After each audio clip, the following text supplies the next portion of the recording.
ഇനി ഹിജറ എന്ന വിഷയത്തിൽ ചില സംഗതികൾ നമ്മൾ തിരിച്ചറിയേണ്ടത്. ഇപ്പൊ ഹിജറ, ഹജറ എന്ന വാക്കുമായി ബന്ധമുള്ളതാണ് ഹിജറ എന്ന പദം. ഹജറ, മുഹാജിർ. ഹജറ എന്ന വാക്ക് നേരർത്ഥം തറക്ക എന്നാണ്. തറക്ക, ഉപേക്ഷിച്ചു, ഒഴിവാക്കി എന്നാണ് ഭാഷാപരമായി ആ വാക്കിനർത്ഥം. സാങ്കേതിക ശബ്ദമല്ല. അറബി ഭാഷ പ്രകാരം ഹജറ എന്ന് പറഞ്ഞാൽ തറക്ക, ഒഴിവാക്കി. ഒരാളുമായി തെറ്റി നിന്നാൽ അതിന് ഹജറ എന്ന് പറയാം.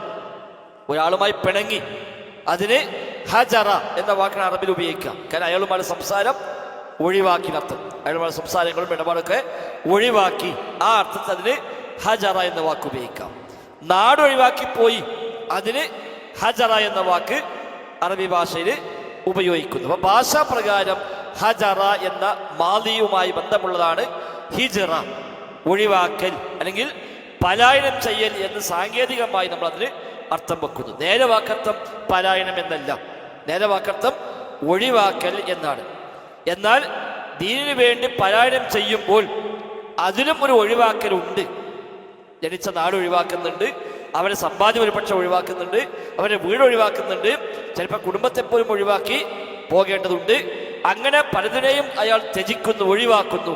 അതുകൊണ്ടാണ് അത്തരം യാത്രയ്ക്ക് ഹിജറ എന്ന പദം ഉപയോഗിക്കപ്പെടുന്നത്.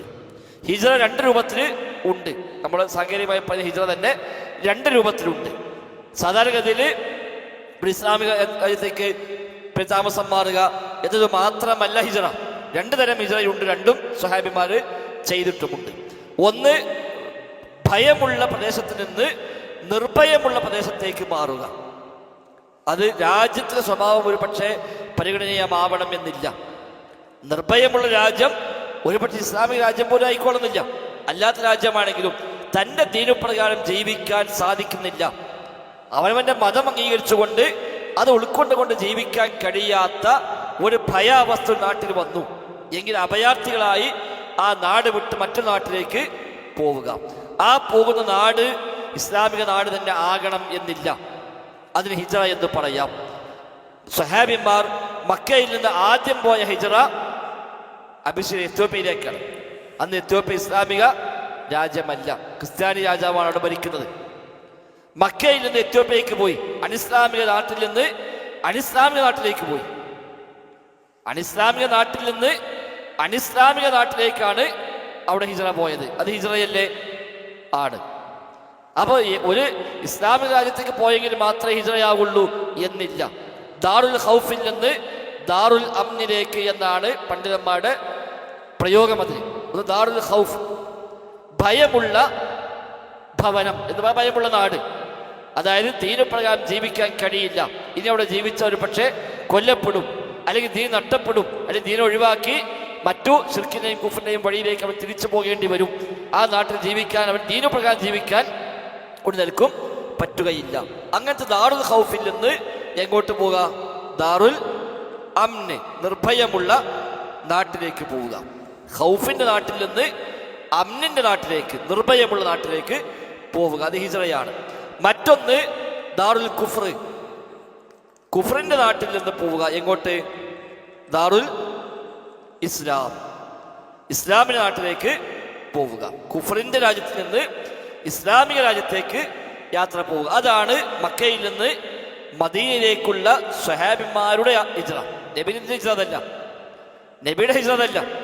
നബിയുടെ ഹിജ്റ പോകുമ്പോൾ അവിടെ ഒരു രാജ്യം രൂപപ്പെട്ടിട്ടില്ല. നബി അവിടെ ചെന്നു, മദീന നബിയുടെ കീഴിലായി വന്നു, ഇസ്ലാമിക രാജ്യമായി, അവിടെ പള്ളിയുണ്ടായി, ഒരു ഇസ്ലാമിക രാജ്യമായി അത് രൂപപ്പെട്ടു വന്നു. അതിനുശേഷം മക്കയിൽ നിന്ന് പിന്നെ പലപ്പോഴായി സ്വഹാബിമാർ മദീനയിലേക്ക് വന്നു. മക്കയിൽ നിന്ന് മാത്രമല്ല മറ്റു പലയിടത്തും വന്നു.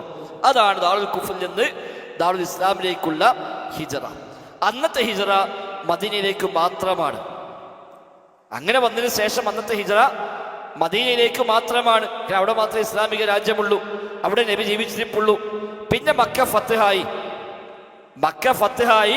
മക്ക ഇസ്ലാമിക രാജ്യമായി, അവിടെയും നിർഭയത്വം നിലനിന്നു, ഇസ്ലാമിക നാടായി മാറി. അപ്പൊ നബി തങ്ങൾ പറഞ്ഞു, ലാ ഹിജ്റത ബഅദൽ ഫത്ഹ്, മക്ക ഫത്ഹിന് ശേഷം ഇനി ഹിജറ ഇല്ല എന്ന് പറഞ്ഞാൽ മക്കയിൽ നിന്ന് ഇനിയൊരു ഹിജറ ഇല്ല എന്നർത്ഥം.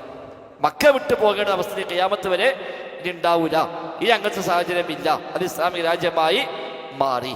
എന്നാൽ മറ്റു രാജ്യത്ത് നിന്ന് മറ്റു രാജ്യത്തേക്ക് പോലൊക്കെ ഇനിയുമുണ്ട്, അത് ഖിയാമത്ത് വരെ ഉണ്ടാവുകയും ചെയ്തേക്കാം.